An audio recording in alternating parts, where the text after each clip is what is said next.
Olá, hoje a TV Jornal da Cidade Online tem o prazer de falar com o Alba, isso mesmo. Muito obrigada pela sua participação. Obrigado aí pelo convite, estão às ordens. Alba, conta pra gente como começou a sua carreira. A minha carreira começou muito sem querer, porque eu tava, se eu não me engano, foi em 2017. Foi um pouco antes que eu comecei a. Quando a política começou a tomar conta do cenário muito maior, né? De uma forma muito mais acachapante, como diria o Vila. Então aí a gente começou os olhos foram voltados mais para a política. Aí eu comecei a me interessar muito sobre o assunto e eu sempre brinquei, né? Eu sempre brinquei com meus amigos, sempre fazia imitação. E eu falei, olha, eu acho que dá para fazer um negócio legal para não foi meio que uma conscientização, porque eu sempre fui mais, depois que eu estudei um pouco, não sou aquele cara que tem aquela estante cheia de livros, mas depois que eu li um pouquinho e tal, eu sim tenho um lado mais conservador, mais da direita. Eu falei, então eu vou brincar, eu vou fazer um conteúdo brincando com personagens e dando uma zoada na esquerda, né? E aí eu comprei uma roupa de Homem-Aranha, por exemplo, porque eu gosto muito do humor nonsense, aquele humor nada a ver. Eu sempre gostei muito disso, aquele humor mais pastelão, mas também que tem uma coisa muito bem pensada. Tipo, que você vê muito em Simpsons, você vê muito em South Park.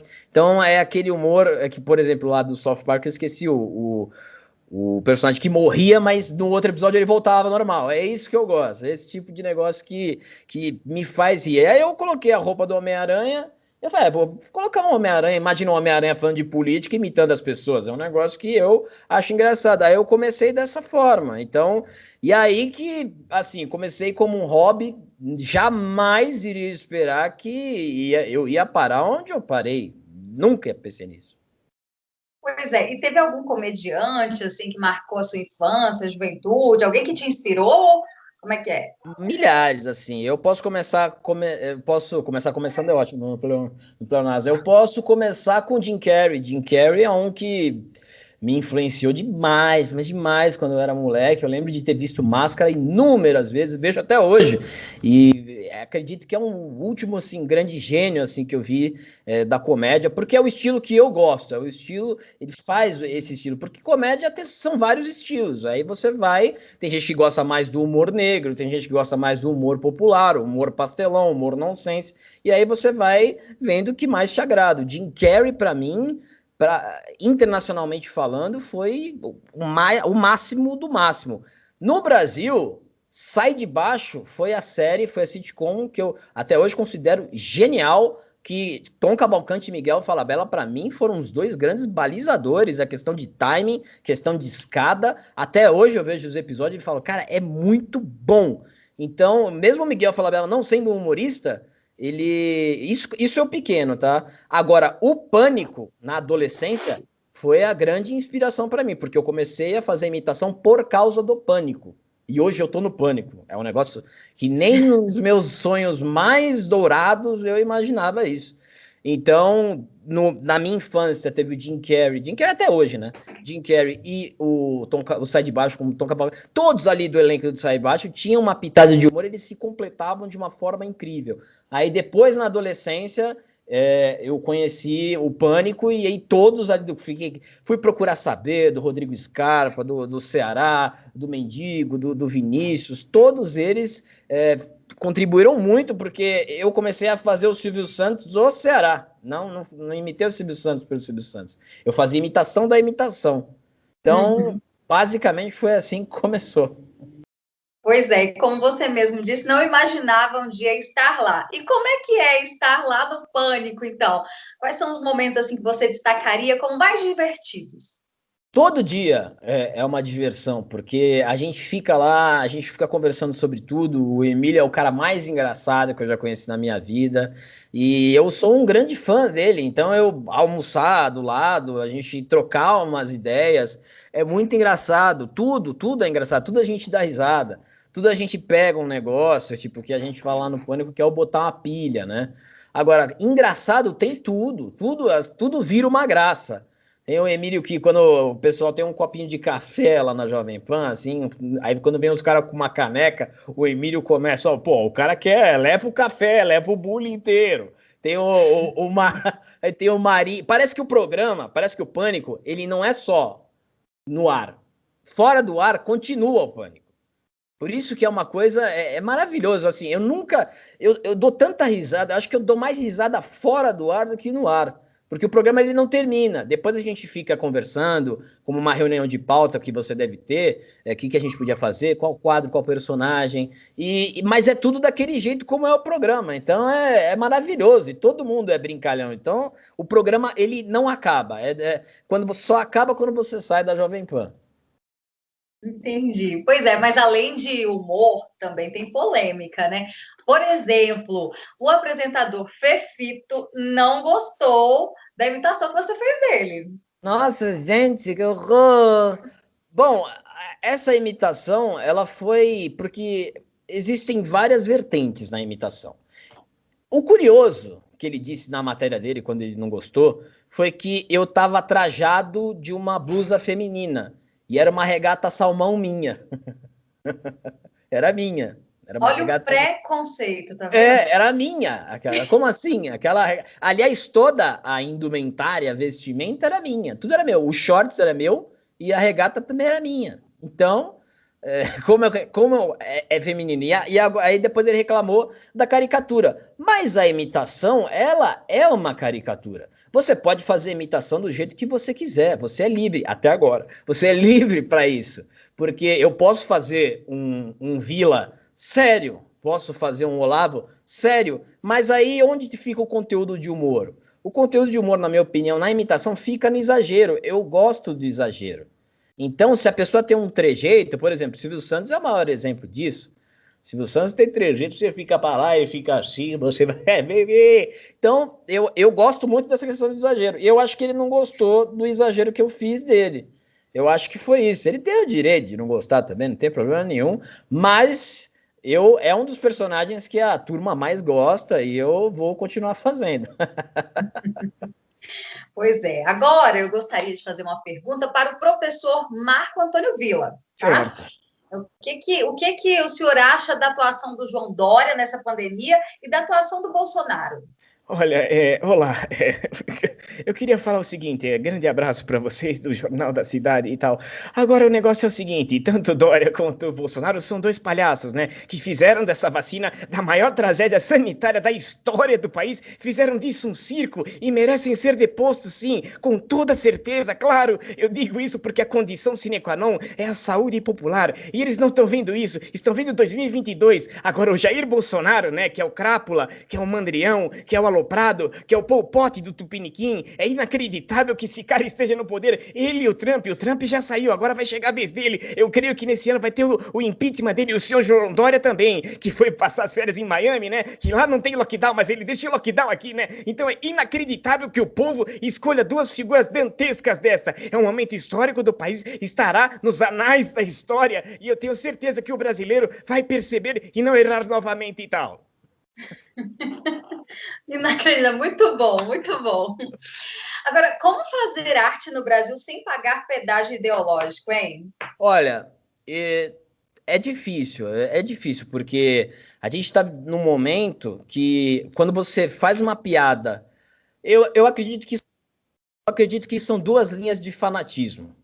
É o fanático a favor do Bolsonaro e é o fanático contra o Bolsonaro. Porque tanto a crença quanto a descrença, elas podem ser fanáticas. Você pode ser um fanático religioso e você pode ser um ateu fanático.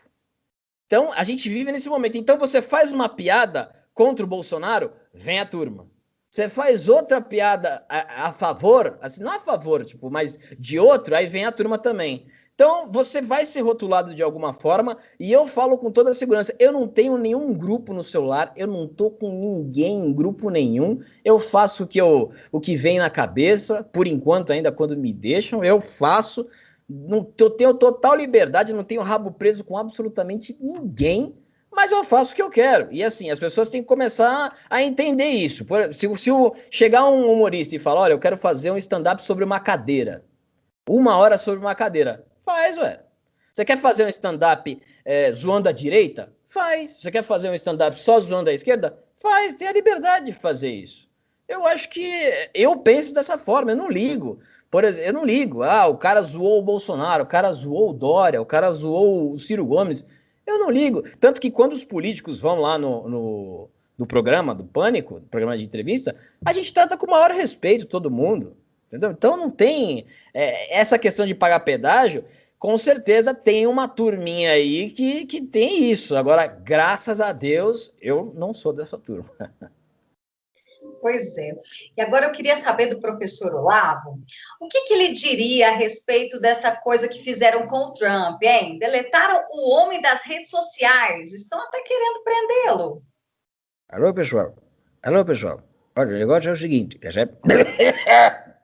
O que estão fazendo com o Trump já foi anunciado. Eu já anunciei, lá se você ler os meus livros, tá certo? Estaria lá, porque essa questão totalitária que está acontecendo é praticamente um gulag cibernético. Você não serve mais, você não apoia o discurso bonitinho deles, do Beautiful People, então você é colocado no paredão do cancelamento, no paredão do bloqueamento, porra. Isso é só o começo, olha o que estão fazendo com o Parler. O Parler está sendo dizimado pelas Big Techs, porque quer ter o discurso, o free speech, a liberdade de expressão que essas grandes big techs não querem, porra! Eu estou falando do globalismo desde 1994 e sou constantemente ignorado, principalmente por esses generais de merda que estão com o senhor Jair Bolsonaro, que deveria ter extirpado eles do poder logo no começo, e agora tem que pagar pedágio até pro Central, porra! Então o negócio é o seguinte, preparem-se, porque se vocês não entrarem nesse discursinho bonitinho de Nelipe Feto e de toda essa turminha aí bonitinha do Beautiful People, vocês serão bloqueados. E agora é exatamente o que eu avisei. Eu avisei, vocês não quiseram escutar. Agora cada um, todos os conservadores liberais começarão a ser punidos um a um, porque se fizeram isso com o presidente dos Estados Unidos, imagina o que vão fazer com você, tá certo? Obrigada, professor Olavo, quem eu admiro muito, inclusive. Eu também. O pessoal fala, né? Não, mas você é olavista. Primeiro, eu queria saber o que é olavista. E segundo, que eu adoraria, nunca conversei com o professor Olavo, mas adoraria ter uma conversa com ele. Ah, mas com certeza, tanto eu quanto você ainda vamos ter essa experiência. Bom, e o que você acha quando vê alguém que diz ser contra a ditadura, apoiando a censura, em Alba? A gente comemorando o banimento nas redes sociais, bloqueio, prisão arbitrária de jornalista. É o ódio do bem?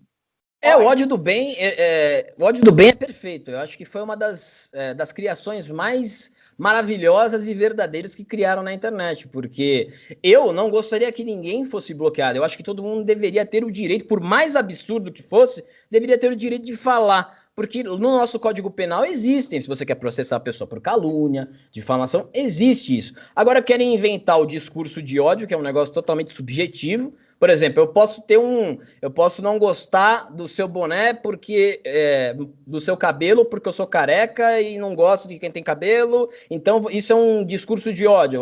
Pô, então é um negócio muito maluco esse negócio de discurso de ódio, porque ele é subjetivo e ele tem muitas camadas.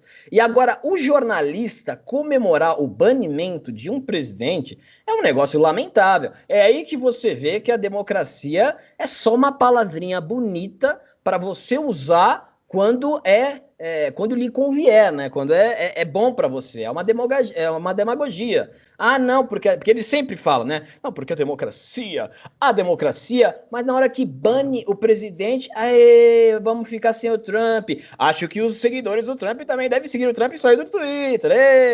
Então, é um duplo padrão psicótico, é um negócio, é uma cara de pau e uma hipocrisia absurda, porque se fosse um deles, ainda mais um menino que pintava o cabelinho, se ele fosse banido de uma rede social, o William Bonner ia na casa dele visitar, falando, Felipe, tá tudo bem? Matéria então, de Jornal Nacional, né? Inclusive já tivemos. Aí ia vir a cavalaria inteira, então acho que esse banimento do Trump, ele é muito grave para a gente entender que o negócio vai começar a apertar. E assim, foi tudo muito Como diria sempre quando eu coloco a data, sempre vem Vila. Como diria o Roosevelt, né? Não existe coincidência na política. Primeiro foi o banimento do Trump, aí depois o Parler, aí querem o impeachment do cara antes, daqui a uma semana o cara sai. Então, para que isso? Então eu fico me questionando nisso aí, porque também não tem muito o que questionar, porque tá na nossa cara. Aí você vê os jornalistas, e também quando outro jornalista sai, é legal isso, né? Quando outro jornalista toma um gancho, o jornalista que é colega, hein? Que é colega. Outro jornalista, o jornalista do outro ponto aqui, do outro espectro, baniu. Então é um negócio que a gente observa que é muito assustador. E sendo que do outro lado, né, do lado da mais progressista, ninguém nunca é banido. É sempre o mesmo lado que é perseguido como extremista. E quem toma a pecha de extremista e fascistas terroristas são os outros. Voltou. Bom, vamos para a próxima. Cortou um finalzinho aqui, mas acredito que não tenha atrapalhado, não. Vamos lá. Agora eu queria saber, mudar um pouco de assunto, né? Falar a respeito da Amazônia. O que o professor Enéas diria dessa vontade do Macron e do Biden de cuidar tanto assim da Amazônia? Eu vou tomar uma água aqui que o professor Enéas, ele requer puxado. Ele requer uma dose muito forte. Vamos lá. Eu sempre disse que o interesse pela Amazônia, ele é pelo que a Amazônia tem abaixo do subsolo. São as riquezas dos minerais. Os interesses globais da Amazônia são altamente pelo dinheiro que a Amazônia pode oferecer. A Amazônia tem muita tecnologia e pode oferecer muito mais. A questão é muito maior do que isso. Eles querem a Amazônia pelas riquezas naturais e com esse papinho de aquecimento global e todas essas coisas de salvar o planeta. Isso é balela. Isso não existe. Eles querem a Amazônia por causa das riquezas que estão abaixo do subsolo. Meu nome é Enéas. Ai, quase esqueci o bordão. Pois é, professor Enéas. E o que o senhor tem a dizer a respeito do gênero neutro? Isso não existe. Eu já falei, eu sou médico, eu estudei.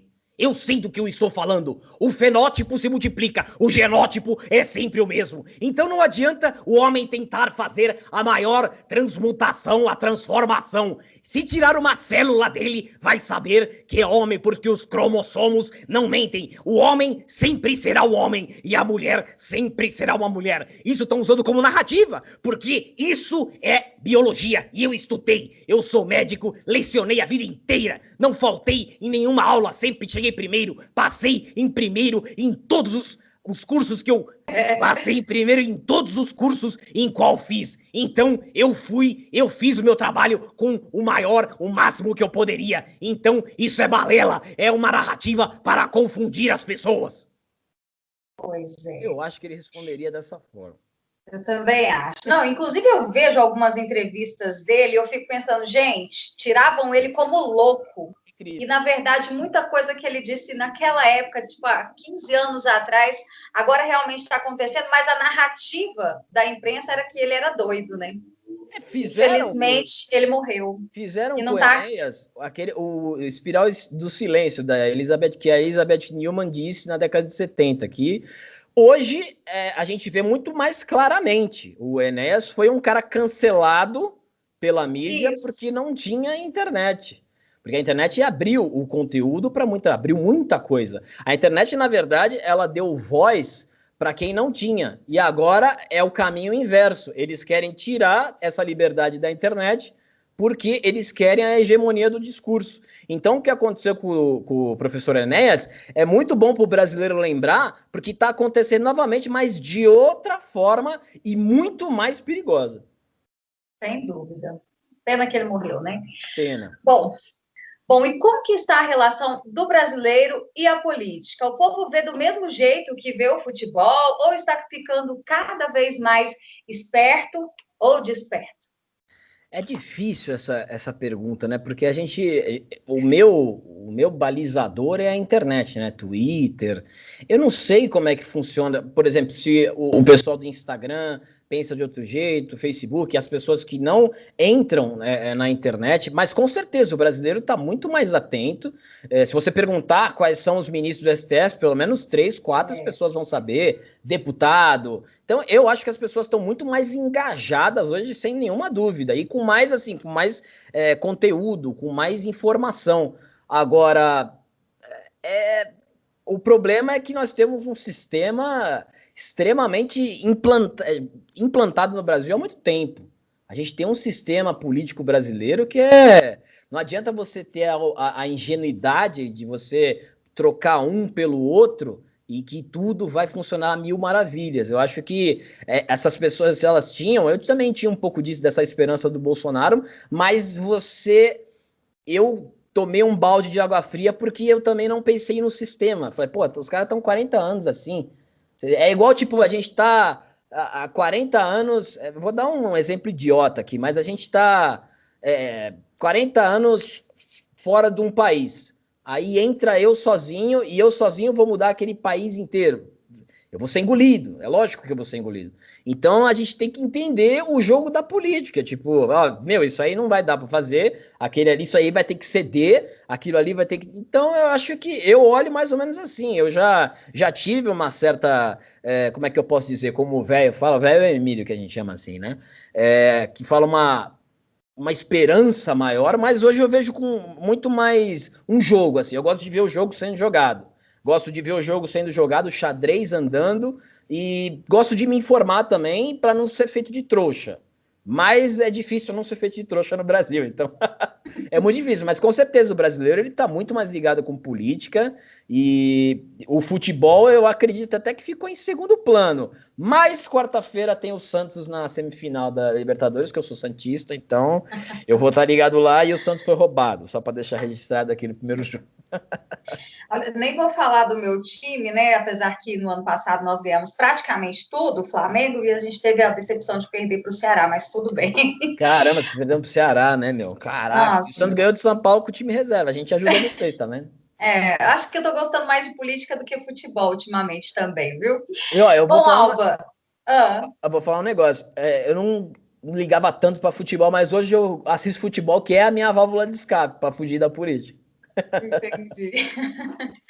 Bom, Alba, hora de fazer aquele merchan, né? Conta aí para o pessoal de casa, onde que o pessoal pode te encontrar, todo esse público. O pessoal pode me encontrar dia 26 de janeiro, o Pânico volta, né? A gente tá de férias. De 26 de janeiro a gente já volta lá no Pânico, na Jovem Pan, do meio-dia às 2 da tarde. E quem quer ver o meu trabalho é @albispider no YouTube e também no Instagram. E tem um novo projeto que eu tô fazendo com o meu irmão, que é o Linhagem Geek, que a gente fala sobre animes, mangás, filmes, Hollywood. É um negócio que eu sempre gostei muito, meu irmão também. Aí a gente se juntou e falou, pô, por que a gente não faz um canal? Então, tô fazendo esse canal com ele também, é @Linhagem Geek no Instagram e Linhagem Geek no YouTube, que a gente solta os vídeos lá, comentando as coisas que a gente gosta, para também dar aquela relaxada e fugir mais ainda desse assunto pesado que é política. Tá certo, tudo anotado aqui já. Obrigada, viu, Alba, mais uma vez pela sua participação. Obrigado, eu que agradeço o convite.